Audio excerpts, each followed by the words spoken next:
Breaking news. పశ్చిమాసియా భగ్గుమంటుంది. యుద్ధ భయంతో ఇరాన్ ప్రజల్లో వణుకుపుడుతోంది. దీంతో ఇరానియన్లు చాలామంది వలసపోతున్నారు. యుద్ధ సైరన్లు, బాంబుల మోతతో ప్రజల్లో భయాందోళన కొనసాగుతోంది. దీంతో టెహ్రాన్ను లక్షలాది మంది ప్రజలు వేడుతున్న పరిస్థితి కనబడుతుంది. నగరం బయట రహదారులపై కిలోమీటర్ల మేర ట్రాఫిక్ జామ్ కొనసాగుతున్న పరిస్థితి. కార్లలో కుటుంబంతో సహా తరలిపోతున్నారు. టెహ్రాన్పై ఇజ్రాయెల్ భీకర దాడులు కొనసాగిస్తోంది. ఇంధన సరఫరా క్షేత్రంతో పాటు కీలక స్థావరాలపై దాడులు చేస్తుంది. అలాగే సాధారణ పౌరులు టెహ్రాన్ విడాలంటూ ఇజ్రాయెల్ హెచ్చరికలు జారీ చేస్తుంది. దీంతో రాబోయే రోజుల్లో మరిన్ని దాడులు చేస్తామంటూ కూడా కీలక ప్రకటన చేసింది ఇజ్రాయెల్. ఈ హెచ్చరికల నేపథ్యంలో ఒక్కసారిగా ఇరాన్ రాజధాని టెహ్రాన్ను వేలాది మంది ప్రజలు వీడుతున్నారు. టెహ్రాన్లో దాదాపు 9 మిలియన్ల ప్రజలు, అంటే దాదాపు 90 లక్షల మంది జనాభా ఉన్నారు. ఒక్కసారిగా నగరాన్ని వీడుతుండడంతో గందరగోళ పరిస్థితులు నెలకొన్నాయి. మరోవైపు టెహ్రాన్లోని మసీదులు, పాఠశాలల్లో ఆశ్రయం ఉండాలంటూ ప్రజలకు ఇరాన్ సూచిస్తోంది.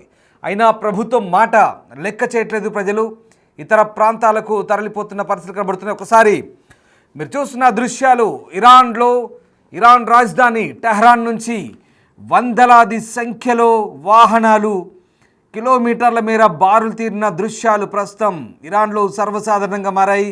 ఇజ్రాయెల్ భీకర దాడుల నేపథ్యంలో ఒక్కసారిగా ఇరాన్ వాసులు ఆ దేశం నుంచి తరలి వెళ్తున్నారు. పక్క దేశాలకు లేదా సురక్షిత ప్రాంతాలకు టెహ్రాన్ వీడి అక్కడి నుంచి వెళ్తున్నట్టుగా మనకు ఆ దృశ్యాలు కనబడుతున్నాయి. సోషల్ మీడియాలో ఈ వీడియోలు ఇప్పుడు చక్కర్లు కొడుతున్నాయి. వందలాది సంఖ్యలో కార్లు, అలాగే వాహనాలు. ఒకసారి ఆ దృశ్యాలు చూడండి. రాత్రిపూట ఇరాన్లో వాహనాల బారులు తీరి ఏ రకంగా ఆ వాహనాలు వెళ్తున్నాయి ఒకసారి మనం చూస్తే కనుక అంతరిక్షం నుంచి బహుశా ఏదో వెలుతుర్ల మిరుమిట్లు గొలిపినట్టుగా కనబడుతున్న ఆ దృశ్యాలన్నీ కూడా కార్లకు సంబంధించిన దృశ్యాలు. ఇరాన్లోని వాహనాలు వేలాది సంఖ్యలో రోడ్లపై పరుగులు పెడుతున్నాయి. ఒక్కసారి ఆ దృశ్యాలు చూడొచ్చు. ఇరాన్ రాజధాని టెహ్రాన్ నుంచి సురక్షిత ప్రాంతాలకు ప్రజలు వెళ్తున్న దృశ్యాలే ప్రస్తుతం మనం బిగ్ టీవీ స్క్రీన్పై ఎక్స్క్లూజివ్గా చూస్తున్నాం. ఇజ్రాయెల్ ఇరాన్పై భీకర దాడులు చేస్తుంది. ఈ నేపథ్యంలో ప్రధానంగా ఆయిల్ స్టేషన్లు, అలాగే ఇక సైనిక కార్యాలయాలు, అణుస్థావరాలపై భీకర దాడులు కొనసాగిస్తుంది. ఈ నేపథ్యంలో కొన్ని చోట్ల జనావాసాలపై కూడా మిసైళ్లు, డ్రోన్లతో విరుచుకుపడుతున్న పరిస్థితి. ఈ నేపథ్యంలో ప్రాణభయంతో ప్రజలు పరుగులు పెడుతున్న దృశ్యాలు, అలాగే వేల సంఖ్యలో కార్లు ఏ రకంగా ఇతర ప్రాంతాలకు తరలి వెళ్తుంది ఒకసారి ఆ దృశ్యాలు మనం చూడవచ్చు. ముఖ్యంగా చమురు క్షేత్రాలకు పెట్టింది పేరైన ఇరాన్ ఇప్పుడు పూర్తిగా ఆ చమురు నిల్వల కేంద్రాలపై ఇజ్రాయెల్ భీకర దాడులు చేస్తుంది. ఒకసారి ఆ దృశ్యాలు చూడండి. ఇరాన్ నుంచి టెహ్రాన్ నుంచి, ముఖ్యంగా రాజధాని టెహ్రాన్ నుంచి వేల సంఖ్యలో జనాలు వలసపోతున్న దృశ్యాలే ప్రస్తుతం మనం చూస్తూ ఉన్నాం. ఇక ఇజ్రాయెల్ మరిన్ని హెచ్చరికలు జారీ చేసింది. టెహ్రాన్లోని ప్రజలు సురక్షిత ప్రాంతాలకు తరలి వెళ్ళాలి, మేము మరిన్ని దాడులు చేయబోతున్నామంటూ ఇజ్రాయెల్ హెచ్చరికలు జారీ చేసిన నేపథ్యంలో ఇక ఇరాన్ ప్రజలు ప్రాణాలు కాపాడుకునేందుకు అక్కడి నుంచి బయలుదేరి వెళ్తూ ఒకసారి చూడండి. భారీ సంఖ్యలో వాహనాలు, కిలోమీటర్ల మేర క్యూ లైన్లలో ట్రాఫిక్ జామ్. పూర్తిగా ఏ రకంగా ఇరాన్ రాజధాని టెహ్రాన్ నుంచి వందల సంఖ్యలో వాహనాలు, అంతటి భారీ ట్రాఫిక్. ఒకసారి మనం చూడొచ్చు ఆ దృశ్యాలు ఎక్స్క్లూజివ్గా బిగ్ టీవీ స్క్రీన్పై చూస్తున్నాం. అలాగే రైల్వే స్టేషన్లో, ఎయిర్పోర్ట్లో మనం చూస్తున్న దృశ్యాలు ఎయిర్పోర్ట్ సంబంధించినవి.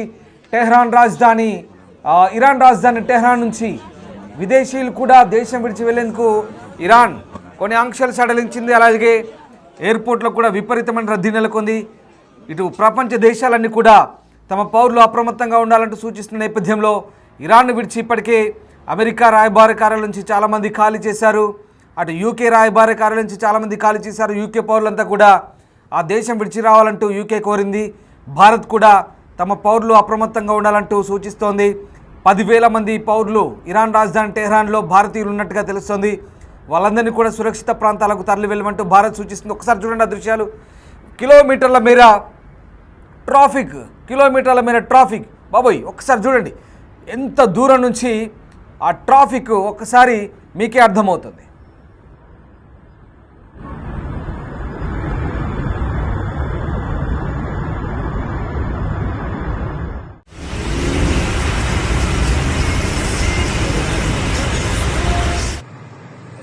خروجی تهرانه، یعنی اتوبان تهران به سمت ساوه. مردم دارن فرار میکنن. یه مشت حکام بیشعوری.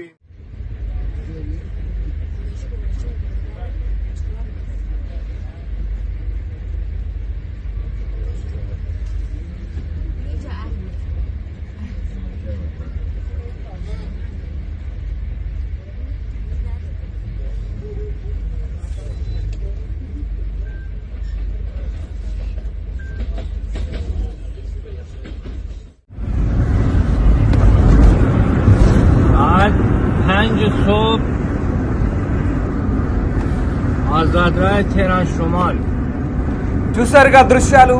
వందల సంఖ్యలో, వందలు కాదు వేల సంఖ్యలో టెహ్రాన్ నుంచి కార్లు బయలుదేరుతున్న దృశ్యాలు. టెహ్రాన్ నుంచి సురక్షిత ప్రాంతాలకు, ఇతర దేశంలోని ఇతర ప్రాంతాలకు, అలాగే ఇతర దేశాలకు కూడా వలస వెళ్తున్నట్టుగా మనకు అర్థమవుతుంది. ప్రధానంగా ఇరాన్ బోర్డర్ను ఆనుకున్నటువంటి మిగతా దేశాలకు కూడా అక్కడి నుంచి తరలి వెళ్తున్న దృశ్యాలు మనం చూస్తున్నాం. వేల సంఖ్యలో, వేలు కాదు లక్షల సంఖ్యలో, దాదాపు 90 లక్షల మందికి పైగా టెహ్రాన్లో, ఇరాన్ రాజధాని టెహ్రాన్లో నివాసం ఉంటున్నట్టుగా తెలుస్తోంది. వాళ్ళందరికీ కూడా ఇజ్రాయెల్ భారీ హెచ్చరికలు జారీ చేసింది. మరొకసారి భారీ దాడులకు ఇక తాము సిద్ధమవుతున్నట్టుగా ఇజ్రాయెల్ ప్రకటించడంతో వేలాది సంఖ్యలో ఒకసారి ఆ ప్రజలు మనం చూస్తే అర్థమవుతుంది.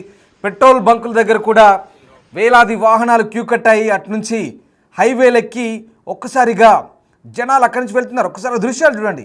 ఇది హెలికాప్టర్లో తీసిన దృశ్యం ఇది. మరోవైపు కిలోమీటర్ల మేర వాహనాలు ఒకసారి చూడండి ఎక్కడి నుంచి ఎక్కడ దారితీస్తున్నాయి. ఆ రౌండప్ అంతా కూడా ఒక బాక్స్లో మీరు చూస్తే కనుక దూరం నుంచి తీశారు.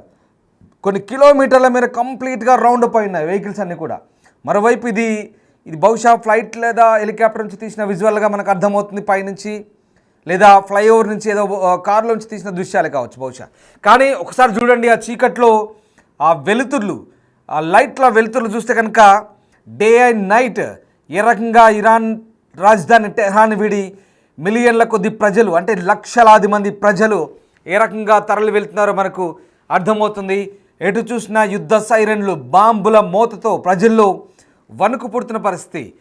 ఎందుకంటే ప్రాణాలు కాపాడుకునేందుకు అక్కడి నుంచి పరుగులు పెట్టాల్సిన పరిస్థితి.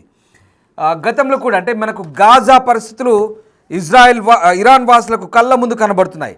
గాజాలో కూడా వెస్ట్ బ్యాంక్లో ఇలాగే వెళ్ళమని ఇజ్రాయెల్ హెచ్చరికలు జారీ చేసిన వెస్ట్ బ్యాంక్లో కావచ్చు, గాజాలో కావచ్చు పెద్దగా ఖాతరు చేయలేదు ప్రజలు. కానీ ఇరాన్ వరుస బాంబు దాడితో ఒక్కసారిగా గాజాలో ఎంతటి ప్రాణ నష్టమో మనకు తెలిసింది. దాదాపు ఇప్పటి వరకు 55,000 మంది అధికారికంగా చనిపోయినట్టుగా చెప్తున్నారు గాజా ఆరోగ్య మంత్రిత్వ శాఖ. అంతకు మించి అనధికారికంగా లక్షల్లో చనిపోయినట్టుగా చెప్తున్నారు. అలాంటి పరిస్థితులు రాకుండా, అలాంటి పరిస్థితులు తలెత్తకుండా ఇరాన్ వాసులు ఇక్కడ జాగ్రత్త పడుతుండగా తెలుస్తోంది. ముందస్తు జాగ్రత్త చర్యగా ఇజ్రాయెల్ హెచ్చరికల నేపథ్యంలో లక్షలాది మంది ప్రజలు టెహ్రాన్ విడిచి సురక్షిత ప్రాంతాల కోసం వెతుకుతున్నట్టుగా తెలుస్తుంది. ఉత్తర టెహ్రాన్లో నుంచి పొరుగు ప్రాంతమైన సాదద్, ఆజాద్ ప్రాంతం నుంచి చాలామంది వెళ్తున్నారు. రాత్రంతా కూడా పేలుళ్ల శబ్దాలు విన్నామని, వాటిలో చాలా శక్తివంతంగా ఉన్నాయని, అపార్ట్మెంట్ భవనాన్ని మొత్తం కదిలించాయని కొంతమంది చెప్తున్నారు. అలాగే మరికొంతమంది సమీపంలోని భవనం నుంచి దట్టమైన పొగ వాసన రావడంతో గందరగోళం నెలకొంది. ఆ భవనంపై దాడి జరిగిన తర్వాత తమ ప్రాణాలు ఎక్కడ ముప్పొస్తుందని పారిపోతున్నట్టుగా మరికొంతమంది చెప్తున్నట్టు తెలుస్తుంది. ఇజ్రాయెల్ మాదిరిగా కాకుండా ఇరాన్ రాజధాని టెహ్రాన్లో ఆధునిక బాంబు షెల్టర్లు ఏం లేవు, పెద్దగా బంకర్లు కూడా లేవు. కాబట్టి ఆ నగరం 1980లో ఇరాక్ యుద్ధంలో ఉపయోగించిన సొరంగాలు, నేలమాలిగలు లేదా పాత షెల్టర్ను ఉపయోగించుకోవాల్సిన పరిస్థితి. ఆ దేశం చివరిసారిగా ఇంత తీవ్రమైన జాతీయ అత్యవసర పరిస్థితి. అంటే ఒక రకంగా ఇరాన్లో ప్రస్తుతం ఎమర్జెన్సీ కొనసాగుతుంది. ఇరాన్లో కొనసాగుతున్న ఎమర్జెన్సీ నేపథ్యంలో జనాలంతా కూడా బిక్కుమంటూ గడుపుతున్నారు. ముఖ్యంగా టెహ్రాన్లో ఎలాంటి షెల్టర్లు లేవు. ప్రజలు బేస్మెంట్లోకి వెళ్ళే పరిస్థితి కూడా చాలా తక్కువగానే ఉందని చెప్తే ఆ ఇరాన్ రాజధాని టెహ్రాన్ నగర మండలి చైర్మన్ మెహదీ చమ్రాన్ చెప్తున్నారు. సో అటు మెట్రోను కూడా తీవ్ర సంక్షోభంలో షెల్టర్గా ఉపయోగించవచ్చు చెప్తున్నారు. కానీ వ్యవస్థను మూసివేయాల్సిన పరిస్థితులు వచ్చినప్పుడు ఇక ఆ కొద్ది మాత్రం కూడా తలదాచుకోవడానికి లేదు. అలాగే ఆదివారం రాత్రి నుంచి టెహ్రాన్లో మెట్రో దాదాపు 24 గంటలు తెరిచి ఉంటుందంటూ ప్రభుత్వ ప్రతినిధులు చెప్తున్నారు. ఇక పాఠశాలలు, మసీదులు కూడా తెరిచి ఉంటాయి. అక్కడ తలదాచుకోమంటూ ఇరాన్ ప్రభుత్వం చెప్తుంది. కానీ ఎక్కడి నుంచి ఏ బాంబు వచ్చి పడుతుందో తెలియదు. ఆ రకంగా పాఠశాలలు అలాగే మసీదులు, ఒకసారి మీరు గమనించండి, పాఠశాలలు మసీదులు కనుక వీటిపై దాడి చేయరనేది ఇరాన్ లాజిక్. ఇక్కడ పాఠశాలలు కానీ మసీదులు కానీ యుద్ధనీతికి వ్యతిరేకంగా ప్రార్థనా స్థలాలపై కానీ విద్యాలయాలపై కానీ దాడి చేయకూడదని ఒక లాజిక్. కానీ మనం గాజాలో చూసాం. గాజాలో ఏమైంది? ఈవెన్ ఆసుపత్రులు కూడా, హాస్పిటల్స్ కూడా టార్గెట్ చేశారు. ఎందుకంటే హమాస్ టెర్రరిస్టులు సరిగ్గా ఆ హాస్పిటల్స్ కిందే కమాండ్ కంట్రోల్ సెంటర్స్ని ఏర్పాటు చేసుకుని ఏకంగా ఇజ్రాయెల్ పైకి దాడికి తెగబడ్డారు. అలాంటి అనుభవాలు కోకొల్లలు. కానీ ఇక్కడ ఇరాన్లో కూడా అలాంటి పరిస్థితులే ఉండే అవకాశం ఉంది. కాబట్టి ఇక్కడ పాఠశాలలు మసీదులో దాక్కోమన్న ప్రజలు ఏమాత్రం లెక్క చేయట్లేదు. తమ ప్రాణాలు కాపాడుకునేందుకు ప్రభుత్వ ఆదేశాలను కూడా లెక్క చేయకుండా టెహ్రాన్ విడిచి వెళ్ళిపోతున్నారు. ఒకసారి దృశ్యాలు చూడండి. వందల సంఖ్యలో వేల సంఖ్యలో కార్లు. బహుశా ఈ పరిస్థితి, ఇంత ఎమర్జెన్సీ సిచ్యువేషన్ ఇరాన్లో ఇటీవల ఎప్పుడు రాలేదు. ఎప్పుడో ఇరాక్ యుద్ధమైనప్పుడు బహుశా ఇలాంటి సిచ్యువేషన్ ఉంది. కానీ అప్పుడు పరిస్థితి వేరు. అప్పుడంతా కూడా ఫిరంగులు, ఆర్టిలరీ గన్లు ఎదురెదురుగా భూభాగంలోకి కొంతమేర అలా చొచ్చుకుంటూ వచ్చి ఆ యుద్ధ ట్యాంకులు లేదా ఫిరంగులో కాల్పులు జరుపుకుంటూ కొంతమేరకు ముందుకు చొచ్చుకొని వచ్చాయి. ఇప్పుడు ఆ యుద్ధం లేదు, ఆ పరిస్థితి లేదు. ఇప్పుడంతా స్మార్ట్. కూర్చున్న చోటే బటన్ నొక్కితే పక్క దేశంపై పడి పేలిపోవాల్సిందంతే. ఇక విమానాలు కూడా లేవు. విమానాల్లో వెళ్ళి బాంబులు వేసేంత సిచ్యువేషన్ టైం కూడా లేదు అక్కడ. కేవలం మిసైల్స్, డ్రోన్స్ కూర్చున్న చోట ఆపరేట్ చేస్తే పక్క దేశం యొక్క టార్గెట్, ఫిక్స్డ్ టార్గెట్, క్షణాల్లో నిమిషాల్లో అక్కడికి మిసైళ్ళు, డ్రోన్లు బాంబింగ్ చేయబడతాయి. చూడండి ఎంత మార్పు వచ్చింది. ఒకప్పటి ఆర్టిలరీ గన్స్ లేవు, ఒకప్పటి ఫిరంగులు లేవు, ఒకప్పటి యుద్ధనీతి లేదు, ఒకప్పటి భూభాగంలోకి చొచ్చుకుపోయి ఆక్రమించడాలు లేవు. ఇప్పుడంతా కూడా యుద్ధ తంత్రం మారింది. యుద్ధం జరిపే స్టైల్ మారింది. కంప్లీట్గా ఆకాశం నుంచి మిసైళ్ళు, డ్రోన్లు ఏ క్షణం నుంచి ఎటువైపు నుంచి ఏ వస్తాయో తెలియని పరిస్థితి. అలాంటి పరిస్థితిలో ఇప్పుడు ప్రజలంతా కూడా భయంతో వణుకుతున్న పరిస్థితి కనబడుతోంది. సో ఆ రకంగా ఇరాన్లోని నివాసాల ప్రాంతాలపై దాడి చేయడం ద్వారా ఇజ్రాయెల్ ఇక్కడ అంటే ఉల్లంఘించింది కొన్ని నిబంధనలు అంటూ టెహ్రాన్ నుంచి విమర్శలు వస్తున్నప్పటికి కూడా ఇజ్రాయెల్ పెద్దగా వాటిని పట్టించుకోవడం లేదు. సో మొత్తం మీద ఇప్పుడున్న పరిస్థితుల్లో, అంటే నేను మీకు ఇందాక చెప్పాను, ఇరాన్ మిత్రదేశమైన హమాస్తో జరిగిన యుద్ధంలో ఇజ్రాయెల్ పాలస్తీనా భూభాగంలో కొన్ని ప్రాంతాలను నాశనం చేసింది. అలాగే గాజా జనాభా మొత్తాన్ని కూడా స్థానభ్రంశం చేసింది. మీకు మళ్ళీ చెప్తున్నాను, గాజాలో ఇప్పటి వరకు ఒక డజన్ల సంఖ్యలో తిరిగి వెళ్ళి మళ్ళీ వచ్చి ఉంటారు. కానీ ఉత్తర గాజా, దక్షిణ గాజా మొత్తం తుడిచిపెట్టిపోయింది ఇజ్రాయెల్ దాడిలో. ఇప్పుడు ఇరాన్ వాళ్ళకు కూడా ఆ పరిస్థితి రావద్దంటే ఖచ్చితంగా వాళ్ళు అక్కడి నుంచి వెళ్లాల్సిందే. ఇక్కడ ప్రధానంగా రాజధాని వదిలి వెళ్తున్న వాళ్ళు చాలామంది ఉత్తరం వైపు కాస్పియన్ సముద్రం దగ్గర వెళ్తున్నారు. అలాగే గ్రామీణంగా ఉన్నటువంటి కొన్ని ప్రాంతాల్లో వెళ్తున్న పరిస్థితి కనబడుతుంది. కాస్పియన్ సముద్రం వైపు వెళ్తున్నారు. అటు నుంచి ఇతర దేశాలకు వెళ్ళే అవకాశం కూడా మనకు కనబడుతుంది. టెహ్రాన్ నుంచి అయితే మొత్తం మీద ఉన్నత వర్గాలు కావచ్చు, మధ్యతరగతి వర్గాలు కావచ్చు, కంప్లీట్గా కంచి ఖాళీ చేస్తున్న పరిస్థితి కనబడుతుంది. అలాగే దక్షిణ మధ్య ఇరాన్లోని షిరాజ్ నగరంలో గ్యాస్ కోసం పొడవైన క్యూలు ఏర్పడుతున్నాయి. ఎందుకంటే అక్కడ గ్యాస్ స్టేషన్లో కంప్లీట్గా పెట్రోల్ ఫుల్ ట్యాంక్ చేయించుకుంటున్నారు, నింపుకొని వెళ్ళిపోతున్నారు. అలా రాత్రులు డే టైంలు కంప్లీట్గా షాప్స్ మూసేశారు, ఇల్లు తాళాలు వేశారు పూర్తిగా. అక్కడి నుంచి ప్రజలంతా కూడా వలస వెళ్తున్న పరిస్థితి కనబడుతుంది. ఒకవేళ యుద్ధం ఎన్ని రోజులు కొనసాగుతుందో చెప్పలేం, ఇంకా ఎవరెవరు ఆ యుద్ధంలో పాల్గొంటారో చెప్పలేం. యుద్ధం కనుక ముదిరితే పరిస్థితి అప్పుడు దారుణంగా ఉంటుంది. అప్పుడు కనీసం దేశం విడిచి పారిపోవడానికి కూడా పరిస్థితులు అనుకూలంగా ఉన్నాయి. కాబట్టి వెంటనే ఖాళీ చేస్తున్న పరిస్థితి కనబడుతుంది. సో ఇజ్రాయెల్ కూడా మరొకసారి హెచ్చరికలు జారీ చేసిన పరిస్థితుల్లో ఇజ్రాయెల్ తన ప్రాంతీయ శత్రువుపై ప్రాణాంతక దాడులు చేసిన తర్వాత ఇరాన్ ప్రజలను ఉద్దేశించి ఒక ప్రసంగం చేశారు నెతన్యాహు. ఇజ్రాయెల్ ప్రైమ్ మినిస్టర్ నిలబడి మీ గొంతులను వినిపించనివ్వండి అంటూ అంటే అటు వాళ్ళ పౌరులను కోరుతున్నారు, ఇజ్రాయెల్ పౌరుని. అలాగే దుష్ట అణచివేత పాలన నుండి మీ విముక్తి కోసం నిలబడడం ద్వారా ఇరాన్ ప్రజలు దాని జెండా వారసత్వం చుట్టూ ఐక్యంగా ఉండాల్సిన సమయం ఆసనమైందంటూ నెతన్యాహు ఇరాన్ ప్రజలకు చెప్తున్న పరిస్థితి. అంటే ఒక రకంగా వాళ్ళ దేశ ప్రజలకు కూడా ఇక్కడ హెచ్చరికలు జారీ చేస్తున్నారు. మీరు వెంటనే ఖాళీ చేసి వెళ్ళిపోండి, పరిస్థితి అయితే చేదాటుతోంది, ఇది ఎటుకైనా దారి తీయొచ్చు అంటూ చెప్తున్న పరిస్థితి. వాస్తవానికి ఆపరేషన్ రైజింగ్ లైన్ పేరుతో ఇరాన్లోని అనేక స్థావరాలపై ఊహించని దాడులు చేస్తున్నారు. ఇరాన్ అత్యున్నత సైనిక జనరల్లు, సైనికాధికారులు, అణుశాస్త్రవేత్తలు, అలాగే ఇరాన్ మిలిటరీ చీఫ్ బాఘేరి, అలాగే Iran revolutionary guard chief IRGC chief Hosseini Salami, చాలామంది, ఒకటి కాదు ఇద్దరు కాదు, దాదాపు 10ల సంఖ్యలో టాప్ 10 కమాండర్స్ అందరినీ కూడా ఎలిమినేట్ చేసింది ఇజ్రాయెల్. అలాగే అణుశాస్త్రవేత్తల్ని ఎలిమినేట్ చేసింది. గ్యాస్ స్టేషన్లు, అణుశుద్ధి కర్మాగారాలు, ఒకటి కాదు రెండు కాదు, అసలు ఇరాన్ అంతా కూడా వణుకు పుడుతోంది. టెహ్రాన్ అంతా కూడా గజగజలాడిస్తోంది ఇజ్రాయెల్. ఇరాన్ కూడా తక్కువేం చేయలేదు, ఇరాన్ కూడా అలాగే దాడులు చేస్తుంది.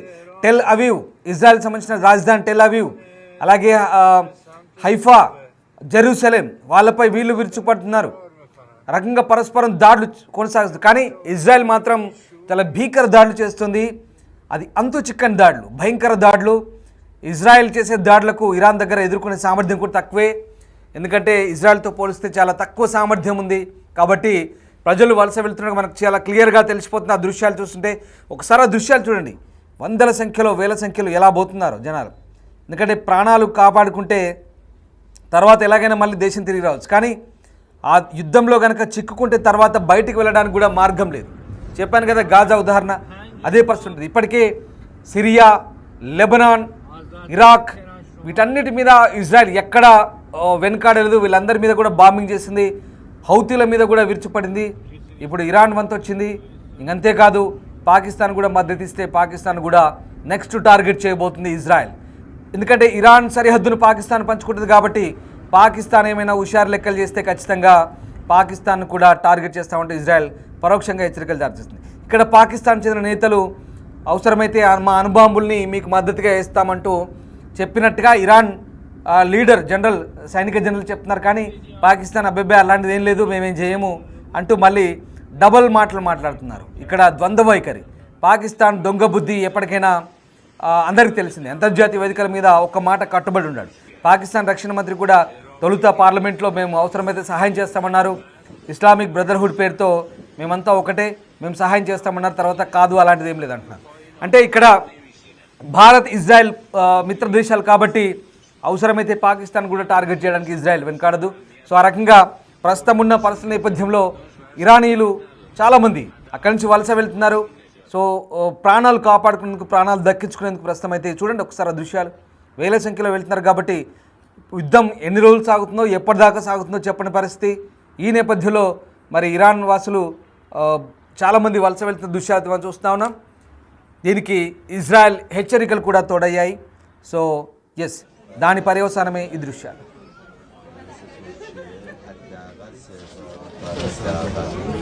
تهش فکر میکنم دیدن نمیدن همه منتظرن تا ورود بکنن دوباره